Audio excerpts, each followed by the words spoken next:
Thank you for joining us. I'm Ken Brown. This is my esteemed colleague, Michelle Kessel-Harbart, Hello. and also a good friend. Hello. Michelle's going to do most of the talking today, so without further ado, Michelle, take it away. Thank you so much. Hello, everybody. So last week, the largest economic stimulus bill was signed into law on March 27th.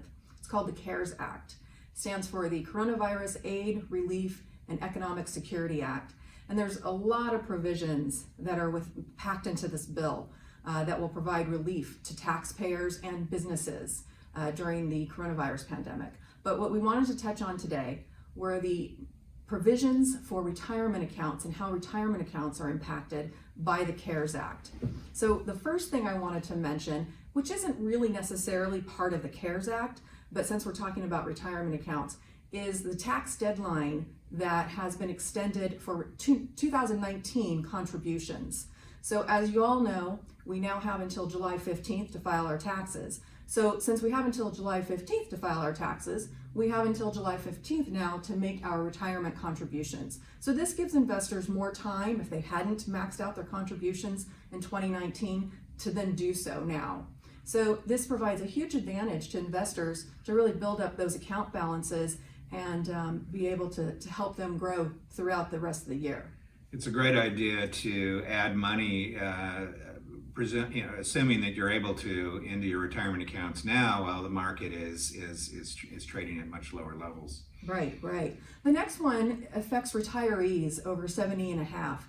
And what this is it has waived the 2020 RMD, the required minimum distribution in retirement accounts. So typically, if you're over 70 and a half, you are required to take a distribution from your retirement account every year. This value is based on the prior year-end account balance, which for many was much higher at the end of 2019 than it is now. So what they've done is they have eliminated the RMD for this year. So if you don't need the money, you don't have to take it. You're not being forced to withdraw that money from your account, which can provide a substantial tax savings to investors, because this will decrease your taxable income for 2020, which can decrease your taxable liability and what you owe the IRS on your 2020 taxes.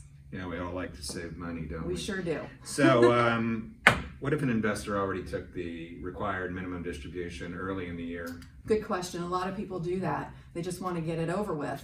And so if you have done that, the IRS hasn't provided clear guidance on it just yet, but there are a couple of options for you.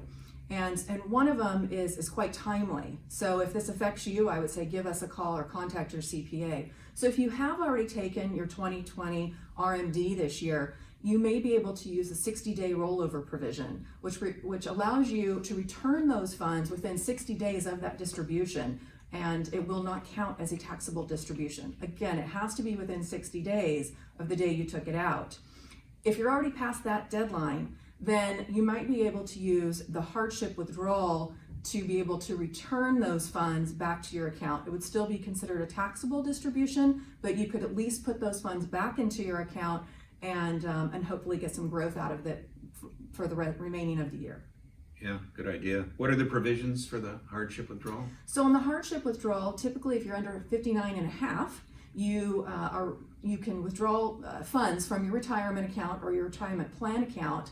However, you are hit with a 10% withdrawal penalty, an early withdrawal penalty. Right. So the CARES Act is waiving that 10% withdrawal penalty for hardships.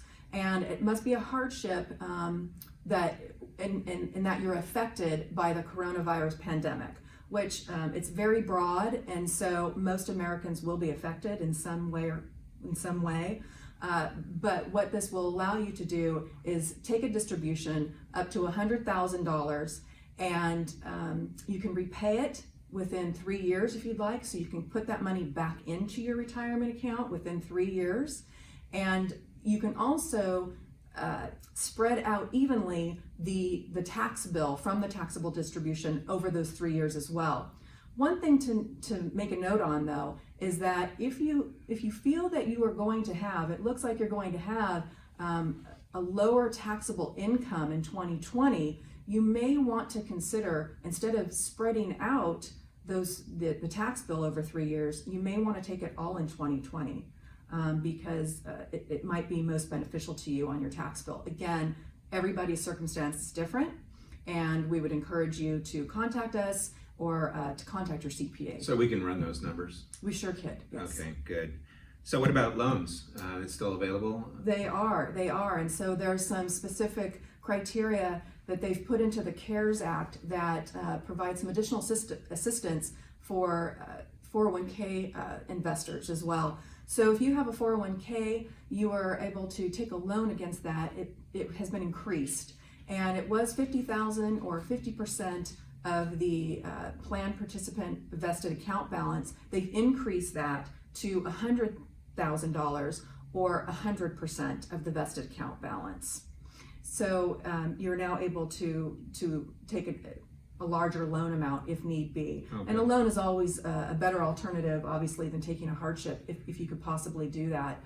Then you just pay it back on a monthly basis. Exactly, Yeah, exactly. Yeah. The other part of the provision surrounding loans and 401k accounts is if you already have an existing loan and you're in the repayment between March 27th and the end of the year, if it's causing a hardship for you to repay that loan, you can postpone it. You can delay those payments for up to 1 year. Okay, well, that's news to me. Okay, good. Right. So again, thank you for joining us, and plan on tuning in the future. Thanks. Thank you. Stay well. Bye-bye.